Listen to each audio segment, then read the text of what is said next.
I am Zoey Rachelle, and this is a sneak peek into my poetry book 2.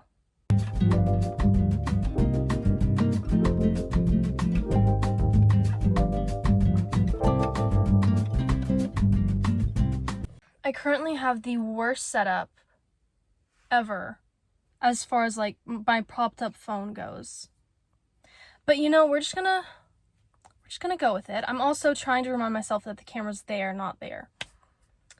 Yeah. Okay. On to the video. So, as you may know, you probably don't know, I'm Zoey Rachelle. Well, I guess that was the literal first thing I said. But second and new information is that I have a poetry book, The Chaos Within. It is obviously filled with poems. And I read a lot of these poems aloud on my TikTok. And so if you want to hear about the process of the book, that is what I have on YouTube so far. Making the book, some about my writing process. I don't even remember. This is literally video 3 and I don't even remember what I've posted before this. But the actual poems you can find on TikTok. And I think I will most likely link it below, but honestly, you're probably coming from TikTok if you're here. But anyways, okay, so this is my book 1, Chaos Within.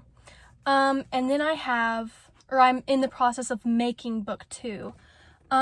So book 2, I'm throwing up some ideas as far as the name goes. I'm thinking of possibly, like, this is all, like, possibly, but I'm thinking in the future, I kind of want to make 5 poetry books. I'm thinking of making, there's humans, but I'm thinking of making, the colors go from black to white, and I'm either gonna do a gray scale or a blue scale, going from, like, black, dark gray, lighter gray, white, or black, and then a really, really dark blue to a light blue, and then, white. I'm not 100% sure.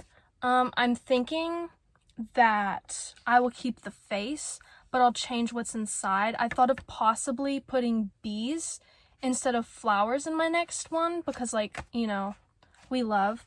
And then I might get to, like, I might do butterflies one time. I don't even know. Like, this is all just random. And then I think that I want to keep the within at the end, like a little theme going.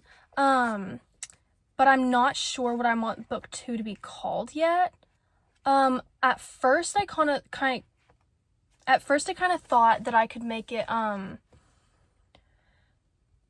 processing the emotions within. But then I was like, honestly, like, there's no way that these poems relate to processing your emotions, like, that's very much not in the healing stage quite yet. So I think that right now I'm settled on procrastinating the emotions within. But I don't know if that's like a lengthy title, if I should do it something simpler. I really don't know. So that's undecided. But book 2, so far I have 180-ish poems in book 2. But I'm working up to 300. I think I'm gonna put 300 poems in each book, which is like 300 poems. It's like, am I going to get to book 5 is the question. But that is a issue for another day. So in this video, as you could probably tell by the title, I want to read some poems that are like unpublished, sneak peeks into book 2, because like book 1 is definitely good. Like, I love book 1, especially reading it for TikTok. I realized that, like, for a while after I started working on book 2, it's like I've seen how much I've grown as a writer, I guess, and I feel like anyone that's like into creative hobbies or creative things for like their work or whatever, like song writers, like artists and stuff, I'm sure that they see their progression, and so they can look back on like their first thing and be like, oh my gosh, like I was so new to that, I was such a beginner. And so like I look back on my book 1 I had for a while, and I was like, I really didn't like it, like, but then I looked back and I realized that they're actually really good, you know? No, like, but like, they're actually kind of good, you know? And so it's like, I did write those when I was 14. And so obviously my mindset and stuff has like changed since then, you know? Like, I started writing that like 14, 15. And so I feel like it was my mindset back then, and that's great because like I feel like a lot of people that are around the age, even honestly like 20-year-olds, you know, like I feel like a lot, like even like full-grown adults can relate to a lot of those poems, you know? It's like they're pretty deep and pretty broad. But anyway, that's totally off topic. But yeah, I've grown more appreciative of my book one. But with that said, I have grown a lot since like writing book two. I've obviously been through more stuff, you know, experiences, positive and negative, you know, mental health has altered a little bit. And so obviously there's a bunch of like new-ish topics, and there's a bunch of topics that I touched on that I didn't really touch on last time, you know? Like when I was first writing the book, I was very paranoid about like, oh my gosh, like who's gonna read this, you know? What should I include? What should I just like not? What is for my eyes only, you know, that type of stuff. But in this book too, I've kind of like let go of a lot of that, and I'm like, you know, it's okay. You know, it's okay to be vulnerable, even though it is in front of the entire world. But I am reading, since I obviously don't have book two in my hands yet, since it's not even, it's a little over halfway finished, but like, I have an iPad, handy dandy little iPad, and I'm going to be reading my poems off of this. If it will work. If it doesn't, like, this video is going in the trash can, unfortunately. You know, because it's currently messing up. I also had a poem chosen, but, like, what on earth is it doing? You know, it's, like, so far in the corner, bro. Oh, okay. Technical difficulties, I guess.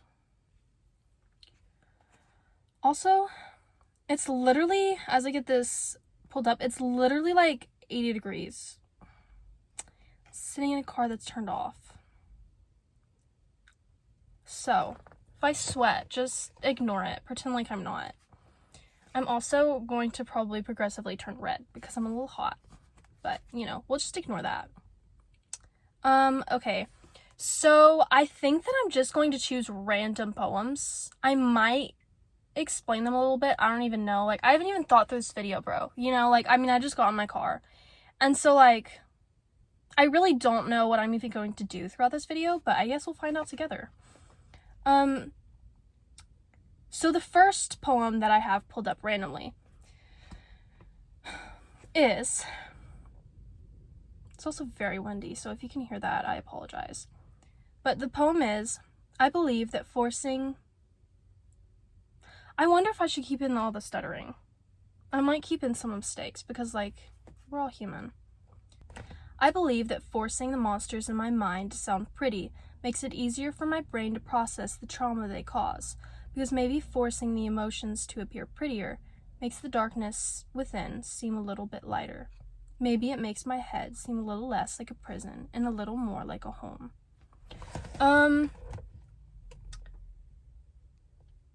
This poem is about, I wrote it about, which, like, okay, whenever I'm explaining these, like, keep in mind, like, some of these I wrote a long time ago. Not really long, because I started when I was 18 and I'm still 18, so it's only been a few, well, I think I started when I was 17.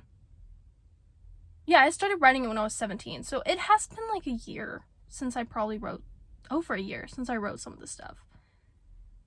So, you know, I don't really always remember what I wrote it about, but this is my interpretation of what I might have written about, or written it about. But, so this one is, about, like, writing poetry itself, which is kind of funny, a poem about writing poetry.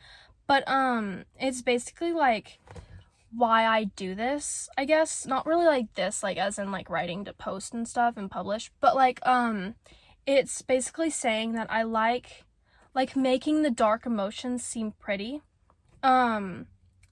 helps me, like, or I guess conveying, not making them seem pretty, because they're pretty ugly, honestly, but like conveying the darkness of my mind in a pretty way helps me process it, and it helps me like kind of come to terms with it and to like be at mental peace, I guess. It's kind of like dressing up the emotions within. I kind of feel like that a lot of what I say, I feel like, is in other poems, like dressing up the emotions within. I've probably written that in a poem before. This one looks good. Okay, this one's gonna be really hard for me to read through though, so bear with me. When someone is drowning, you are supposed to rescue them from the waters, not encourage them to swim themselves. Yet when someone is struggling, people too often tell others to focus on the positive, believing that every positive thought has the ability to cure the negative ones. But sometimes you are unable to focus on the positives. Sometimes when you are drowning, you don't need someone spouting out positivity. You don't need someone throwing a lifesaver. You don't even need someone to rescue you from the waters. Sometimes when you are drowning, you just need someone willing to sit alongside you within the water's depths and allow their ears to keep you afloat. Sometimes when someone is drowning, all they really need is for you to listen. So obviously this poem is not about literal drowning. You know, if you see someone drowning, please do not listen to their screams, you know. Please do not sit alongside them in the water. You should rescue them, you know. Like, if someone is in the water drowning, please rescue them. However, this poem, I just spit.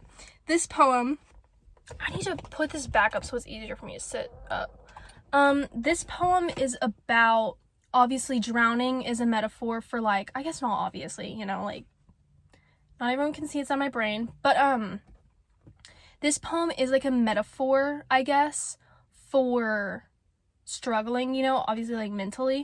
I don't know why I say obviously so much, like, just ignore that. But it's drowning is a metaphor for someone struggling with, like, their mental health.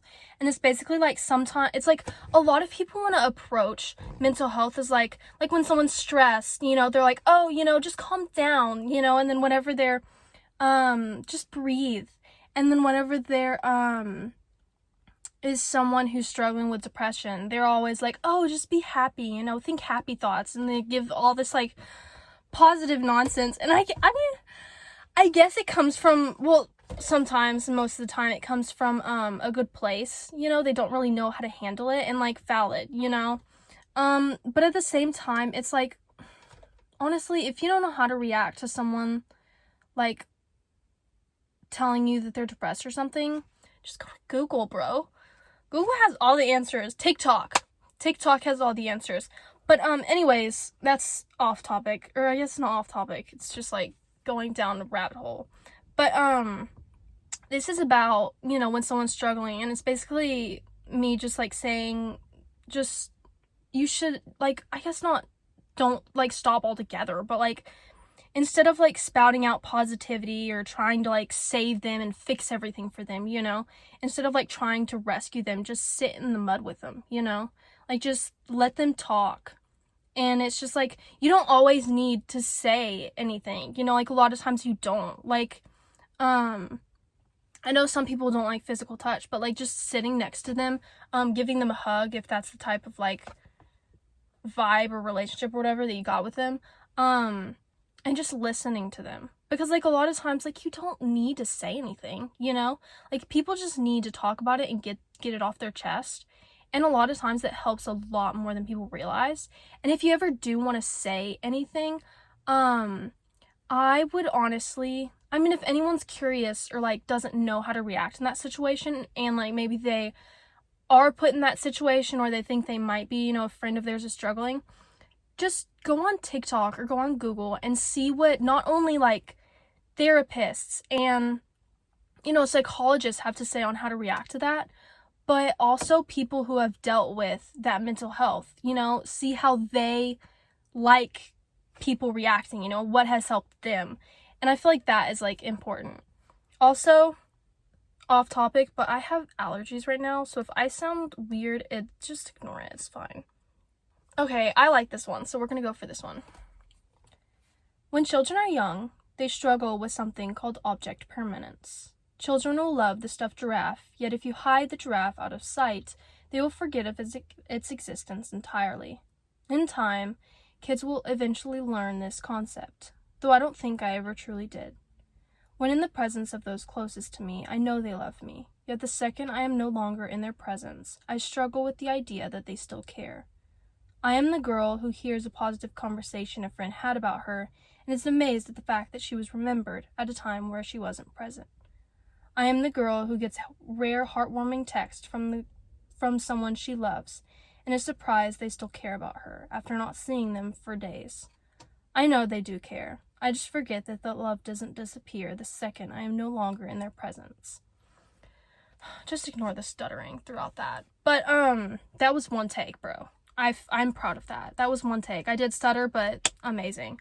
But that one is obviously like a play on, like, you know, object permanence is basically, you know, like, I mean, it was explained in the beginning, but like something in like toddlers, and it's like, you know, or honestly, I think babies, you know, like younger than toddlers, they don't remember something, kind of, I guess, like, they don't think that it's permanent, I guess, like, I mean, if you hide something behind your back, they forget that it's there entirely, and they're so, you know, they don't even remember, they don't know that it's behind your back. I probably shouldn't put my knee up, but, and so, like, I basically did a play on that, and, I was basically saying that, like, I feel like people probably relate to this, like, whenever, the people I care about, you know, like, I'm not next to them, I forget sometimes that, like, they still care, you know, it's like, I feel like the only time people care is, like, when they're in the room with me. I don't know how to explain that more than that, but, like, yeah, I feel like people can relate to that. I feel like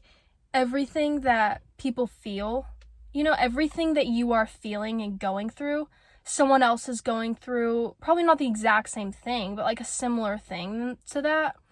And I feel like that is the beauty of like social media. That's so random, but everyone hates on social media, and it's like, I get it, you know, like, I do.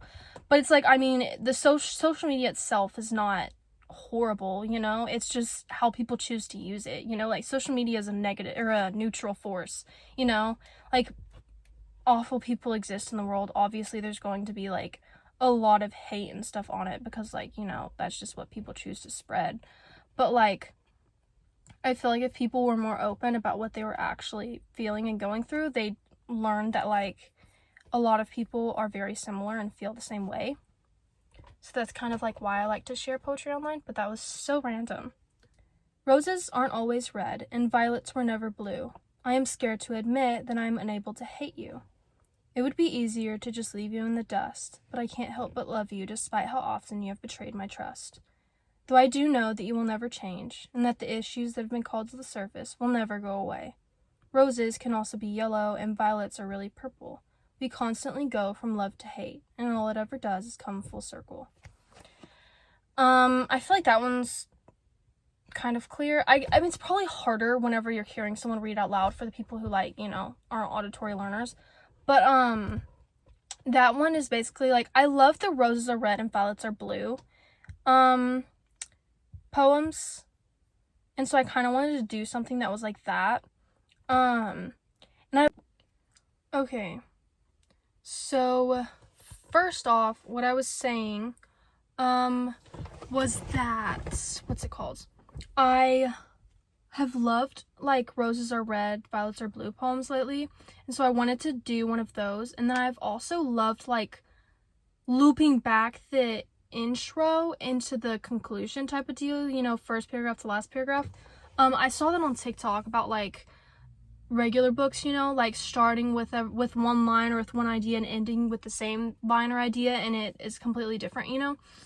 But yeah, so that's what I was saying, but, you know, my bad. My phone is currently propped up very, very specifically with, like, something, like, you know, holding it in the place, but if you move it, it will not be replicated the same way. And so my phone overheated, and then I had to take it off to, like, get some AC on it, and then I tried to start again, and then I was out of storage, and so I had to get myself more storage. So we're gonna read one more poem, because that is literally all my phone can handle right now. So I'm gonna read one more poem and probably talk about it a little bit, and then, yeah, I don't even know. Okay, I'm just gonna choose a random one. There's much better poems than this. Like, I love these poems, and I have 180, but we're only gonna get to, like, what, like 4 today because my phone's being mean. But, okay, I'll just read this one. There once was a little girl who lived in a blue room, a girl who knew herself very well. She loved reading and singing and was obsessed with anything sweet. There was once a little girl who lived in a blue room, a girl who surrounded herself with fictional characters and lived in a land of fairy tale. There was once a little girl who lived in a blue room, a girl that was lively and happy, but didn't do a very good job at keeping hold of her light. There was once a little girl who lived in a blue room, but one day the blue turned to gray, and she was forced to watch as all the color in her life faded away. There is a little girl who lives in a gray room, but she searches for her light, day by day, for the color that long ago was forced away. So my face is so red right now. I rushed through the last poem. But yeah, we're just gonna have to end it today. Like, I'm sorry if the video is, like, shorter than normal. Hopefully, I want to post more consistently. But I've had so many technical issues today. I'm sweating, and so I think that I'm just gonna end it here today. If you want me to read more poems from book 2, comment that down below, because, like, I really want, literally happened to get mid-sentence, but there's gonna be like 17 different angles in this video. But I want to make a video in the future, like, reading aloud a lot more of my poems, but I'm literally, like, struggling so much today. So yeah, I think we're gonna end it here. I hope you have an amazing day. Goodbye.